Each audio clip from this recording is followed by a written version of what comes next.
Hello students. आज का हमारा टॉपिक है थर्मोडायनेमिक प्रोसेसेस। फर्स्ट प्रोसेस है आइसोथर्मल प्रोसेस। ऐसा प्रोसेस जिसमें सिस्टम का टेम्परेचर कांस्टेंट हो वो प्रोसेस आइसोथर्मल प्रोसेस कहलाता है। सिंपली हम कह सकते हैं आइसोथर्मल प्रोसेस में टेम्परेचर कांस्टेंट हो जाता है। आइसोथर्मल प्रोसेस की इक्वेशन है T is equal to constant. Greater change in temperature के लिए हम डेल्टा T इक्वल टू 0 लिख सकते हैं और स्मॉल चेंज इन टेम्परेचर के लिए डी टी इक्वल टू 0 लिख सकते हैं। फॉर एग्जांपल, किसी भी सॉलिड या लिक्विड स्टेट में फेज चेंज हो तो ये आइसोथर्मल प्रोसेस है। लाइक पिक्चर में आप देख रहे हो कि आइसक्रीम और आइस मेल्ट हो रहे हैं। मीन्स यहाँ पर सॉलिड लिक्विड में चेंज हो रहा है बिकॉज टेम्परेचर कांस्टेंट है। इसी तरह वाटर और शुगर बीट में लिक्विड गैस में कन्वर्ट हो रही है बिकॉज टेम्परेचर कांस्टेंट है। इसलिए सॉलिड और लिक्विड में फेज ट्रांसफॉर्मेशन एक आइसोथर्मल प्रोसेस है।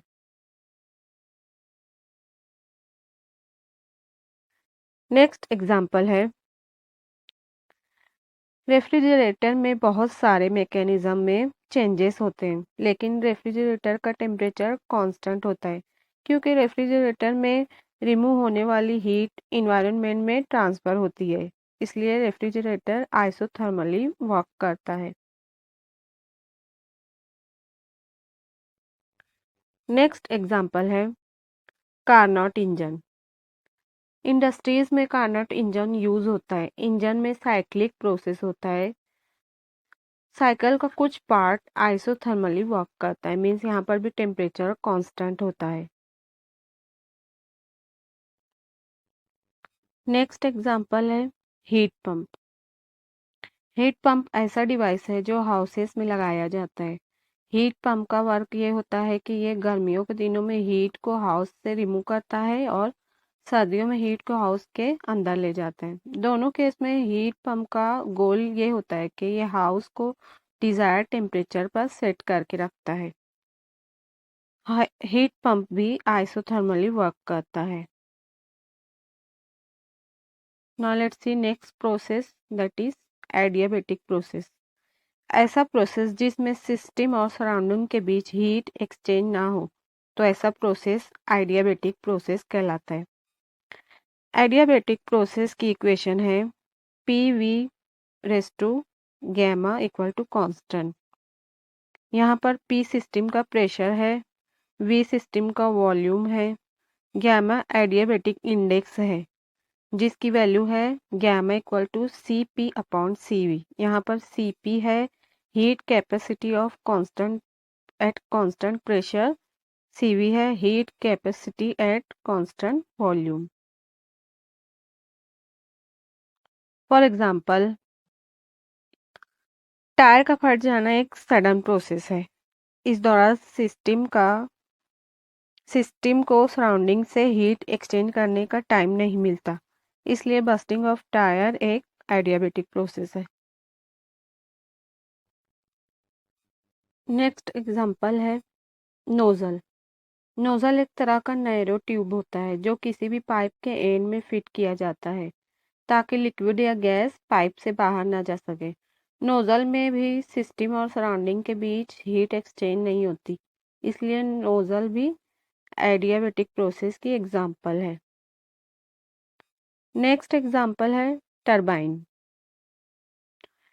टरबाइन भी एक ऐसा डिवाइस है जो फ्लूइड्स की काइनेटिक एनर्जी को रोटेशनल मोशन में कन्वर्ट करता है like water, air, gases etcetera.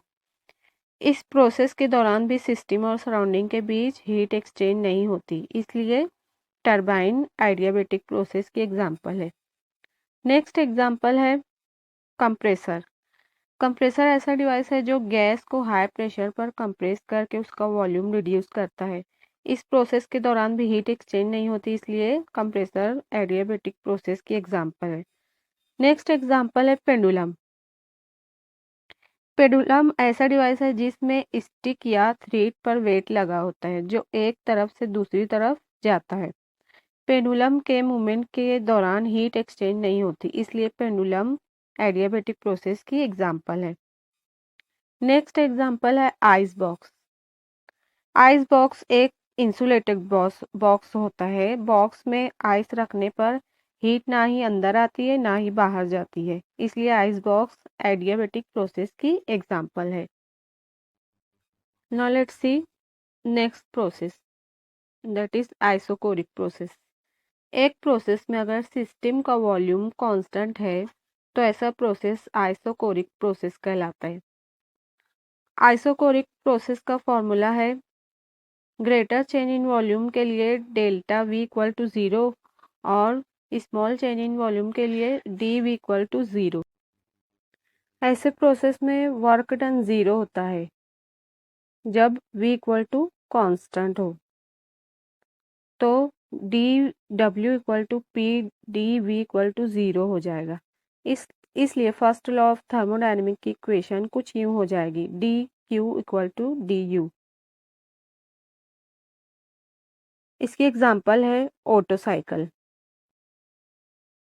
Auto cycle automobile के इंजन में गैसोलीन और एयर का मिक्सचर किस तरह बर्न होता है, इस प्रोसेस को एक्सप्लेन करता है। कार्स के इंजन में जब ये मिक्सचर बर्न होता है तो इंजन का टेम्परेचर और प्रेशर इंक्रीज हो जाता है, जबकि वॉल्यूम सेम और या कांस्टेंट रहता है। इसलिए ऑटो साइकिल एक आइसोकोरिक प्रोसेस की एग्जांपल है। Now let's see isobaric process. एक प्रोसेस में अगर सिस्टम का प्रेशर कांस्टेंट हो तो ऐसा प्रोसेस आइसोबारिक प्रोसेस कहलाता है। इसलिए ग्रेटर चेंज इन प्रेशर के लिए डेल्टा P इक्वल टू 0 और स्मॉल चेंज इन प्रेशर के लिए D P equal to 0। Isobaric process की इक्वेशन है W equal to P delta V, means W equal to P V2 minus V1। Isobaric process की main example है water को boil करके steam में convert करना या वाटर को फ्रीज करके आइस में कन्वर्ट करना। इस प्रोसेस में गैस और लिक्विड या तो सिकुड़ता है या फैलता है, इस वजह से सिस्टम का प्रेशर कांस्टेंट रहता है। Now let's see next process, that is reversible process. ऐसा प्रोसेस जिसमें सिस्टम और सराउंडिंग फाइनल स्टेट से अपनी ओरिजिनल कंडीशन में आ जाते हैं, सिस्टम और सराउंडिंग में बिना चेंजेस किए, तो ऐसा प्रोसेस रिवर्सिबल प्रोसेस कहलाता है। फॉर एग्जाम्पल, अगर आप एक ग्लास वाटर फ्रीज़र में रखेंगे तो कुछ देर बाद वो आइस में कन्वर्ट हो जाएगा, जबकि उसी वाटर को अगर आप बाहर निकाल दें तो वो कुछ देर बाद फिर से वाटर में कन्वर्ट हो जाएगा। यहाँ पर वाटर अपनी ओरिजिनल स्टेट से फाइनल स्टेट में गया, मीन्स आइस बना, फिर फाइनल स्टेट से ओरिजिनल स्टेट में आ गया, मीन्स वाटर में कन्वर्ट हुआ। इसलिए ये एक रिवर्सिबल प्रोसेस है। नेक्स्ट एग्जांपल है, अगर आप एक बर्तन में वाटर बॉईल करें तो वो वेपर्स में कन्वर्ट होने लगता है, लेकिन जब आप उस बर्तन पर ढक्कन ढाक दें तो वही वेपर्स कंडेंस होकर लिक्विड में कन्वर्ट हो जाते हैं। इसलिए ये एक रिवर्सिबल प्रोसेस है। नेक्स्ट एग्जांपल है, एक स्प्रिंग को अगर आप खींचे तो वो फैल जाती है और छोड़ दें तो पहले जैसी हो जाती है। इसलिए स्प्रिंग भी एक रिवर्सिबल प्रोसेस की एग्जांपल है। इसी तरह एक सॉलिड लाइक बॉल जब सरफेस पर लुढ़कता है तो बिना किसी रगड़ या फ्रिक्शन के वापस पहली जगह पर आ जाता है। इसलिए ये एक रिवर्सिबल प्रोसेस है। Now let's see irreversible process. ऐसा प्रोसेस जो सिस्टम और सराउंडिंग में रिटर्न नहीं होता अपनी पहली जैसे कंडीशन में, ऐसा प्रोसेस इरिवर्सिबल प्रोसेस कहलाता है। फॉर एग्जाम्पल, प्लास्टिक की थिंग्स अगर टूट जाएं तो उसे वापस से जोड़ नहीं सकते, इसलिए प्लास्टिक डिफॉर्मेशन एक इरिवर्सिबल प्रोसेस है। नेक्स्ट एग्जांपल है,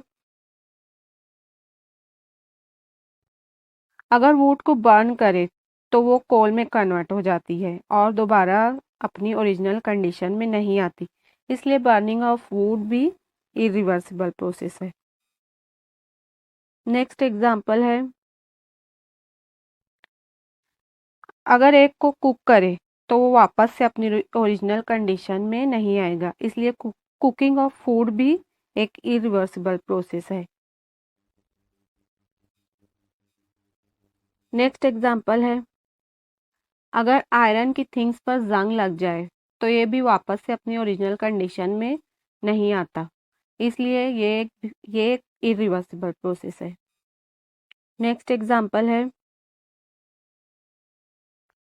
इलेक्ट्रिसिटी फ्लो होती है तो फिर से रिस्टोर नहीं होती, इसलिए फ्लो ऑफ इलेक्ट्रिक करंट एक इरिवर्सिबल प्रोसेस है। प्लीज़ चैनल को लाइक और सब्सक्राइब करें। Thanks for watching.